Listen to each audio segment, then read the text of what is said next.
हरियाणा और जम्मू कश्मीर में विधानसभा का चुनावी रण समाप्त होने के बाद अब महाराष्ट्र और झारखंड में विधानसभा चुनाव का बिगुल फूंका जाने वाला है, जिसके लिए सभी दल की तरफ से तैयारियां भी शुरू कर दी गई हैं। झारखंड की 81 और महाराष्ट्र की 288 विधानसभा सीटों पर चुनाव होने को है, जिसको लेकर सियासत भी जोरों पर है।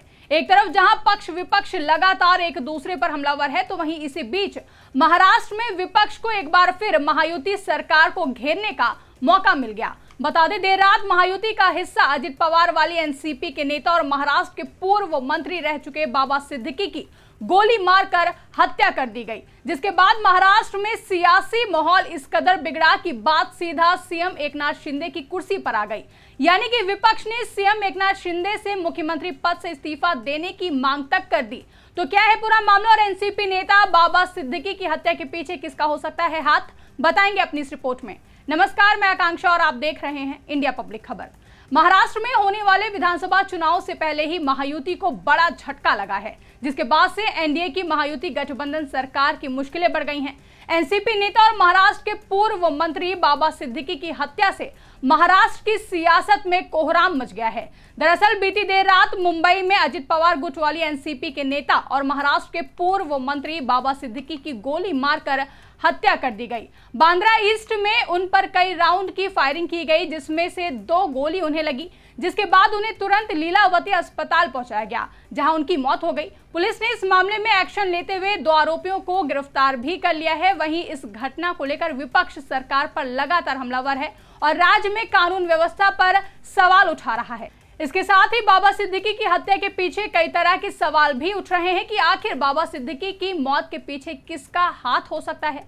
बता दें कि तमाम मीडिया रिपोर्ट्स के मुताबिक बाबा सिद्दीकी की हत्या के पीछे लॉरेंस बिश्नोई गैंग का नाम सामने आ रहा है, जिससे महाराष्ट्र की सियासत तेज हो गई है। पुलिस ने इस मामले में आरोपियों को पकड़ भी लिया है, जबकि कथित तौर से अब पुलिस इस मामले में लॉरेंस बिश्नोई गैंग की भूमिका की जांच कर रही है। हालांकि पुलिस की ओर से इसकी पुष्टि नहीं की गई है। वहीं तमाम मीडिया रिपोर्ट से मिली जानकारी के अनुसार पुलिस शूटर से बिश्नोई के बारे में पूछताछ कर रही है। दावा है कि सलमान खान से करीबी के चलते बाबा सिद्दीकी को मारा गया है। तो वहीं उधर बाबा सिद्दीकी की हत्या पर सियासी प्रतिक्रियाओं का दौर भी जोरों पर है। सबसे पहले बता देते हैं कि बाबा सिद्दीकी थे कौन। बाबा सिद्दीकी ने विधानसभा में 3 बार बांद्रा पश्चिम सीट का प्रतिनिधित्व किया था। 66 साल के बाबा सिद्दीकी इसी साल एनसीपी अजित पवार गुट में शामिल हुए थे। मुंबई के एक प्रमुख नेता बाबा सिद्दीकी को कई बॉलीवुड सितारों की करीबी के रूप में भी जाना जाता था। बता दें, बाबा सिद्दीकी को सुरक्षा में 3 पुलिस जवान मिले थे। एक तरफ जहां बाबा सिद्दीकी की मौत के बाद दहशत का माहौल है, तो वहीं विपक्ष ने भी केंद्र की मोदी सरकार और महाराष्ट्र की शिंदे सरकार को घेरने का काम किया है। लोकसभा में नेता प्रतिपक्ष राहुल गांधी ने कहा कि ये भयावह घटना महाराष्ट्र में कानून व्यवस्था के पूरी तरह ध्वस्त होने को उजागर करती है। उन्होंने सोशल मीडिया प्लेटफॉर्म एक्स पर लिखा कि बाबा सिद्दीकी जी का निधन चौंकाने वाला और दुखद है। इस कठिन समय में मेरी संवेदनाएं उनके परिवार के साथ हैं। यह भयावह घटना महाराष्ट्र में कानून व्यवस्था को पूरी तरह से ध्वस्त होने को उजागर करती है। सरकार को इसकी पूरी जिम्मेदारी लेनी चाहिए और न्याय मिलना चाहिए।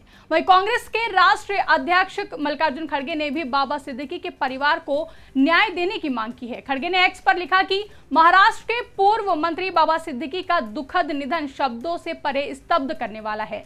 दुख की इस घड़ी में मैं उनके परिवार, दोस्तों और समर्थकों के प्रति अपनी गहरी संवेदना व्यक्त करता हूं। न्याय सुनिश्चित किया जाना चाहिए और वर्तमान महाराष्ट्र सरकार को गहन और पारदर्शी जांच का आदेश देना चाहिए।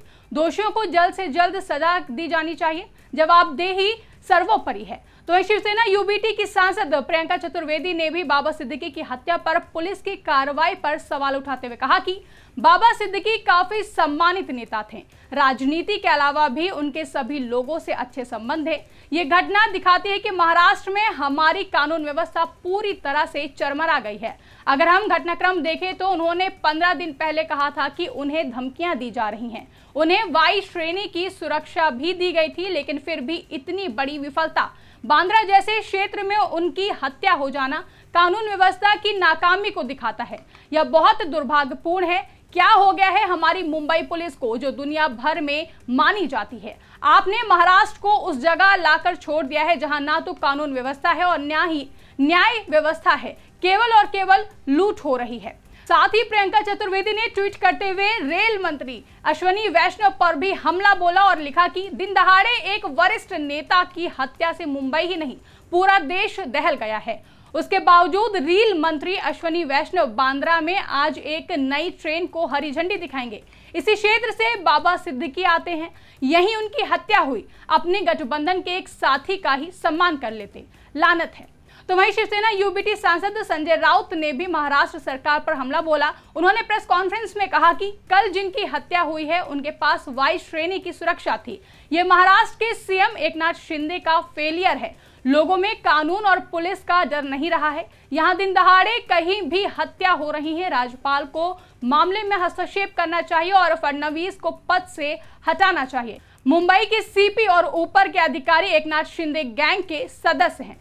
बता दें कि बाबा सिद्दीकी की हत्या के बाद से जहां विपक्ष महाराष्ट्र की एकनाथ शिंदे सरकार पर हमलावर है, तो वहीं सीएम एकनाथ शिंदे ने बाबा सिद्दीकी की हत्या के मामले पर बोलते हुए कहा कि ये बेहद दुर्भाग्यपूर्ण घटना है और मैंने डॉक्टरों और पुलिस से बात की है। 2 लोगों को गिरफ्तार किया गया है। आरोपी यूपी और हरियाणा के हैं। तीसरा आरोपी फरार है। हमने मुंबई पुलिस को निर्देश दिए हैं कि कानून व्यवस्था को अपने हाथ में लेने वालों के खिलाफ सख्त कार्रवाई की जाए। मुझे यकीन है कि मुंबई पुलिस जल्द ही तीसरे आरोपी को गिरफ्तार कर लेगी। आरोपियों के खिलाफ सख्त कार्रवाई की जाएगी। बता दें कि बाबा सिद्दीकी हत्याकांड मामले में आरोपियों ने क्राइम ब्रांच को बताया है कि वह पंजाब जेल में बंद थे। उसी समय जेल में बंद लॉरेंस बिश्नोई गैंग के एक सदस्य से उनकी पहचान हुई। बातचीत के बाद सभी बिश्नोई गैंग में शामिल हो गए। बाबा सिद्दीकी को मारने के लिए शूटर्स को 2.5 से 3 लाख रुपए की सुपारी दी गई थी। हत्या के बाद आरोपी एक दूसरे में पैसों का बंटवारा करने वाले थे। तो वहीं लॉरेंस बिश्नोई गैंग ने भी जिम्मेदारी ले ली है कि उन्होंने ही बाबा सिद्दीकी का कत्ल किया है। फिलहाल पुलिस इस पूरे मामले को लेकर गहनता से जांच कर रही है। साथ ही आपको बता दें कि बाबा सिद्दीकी इसी साल फरवरी में कांग्रेस छोड़कर एनसीपी अजित पवार गुट में शामिल हुए थे।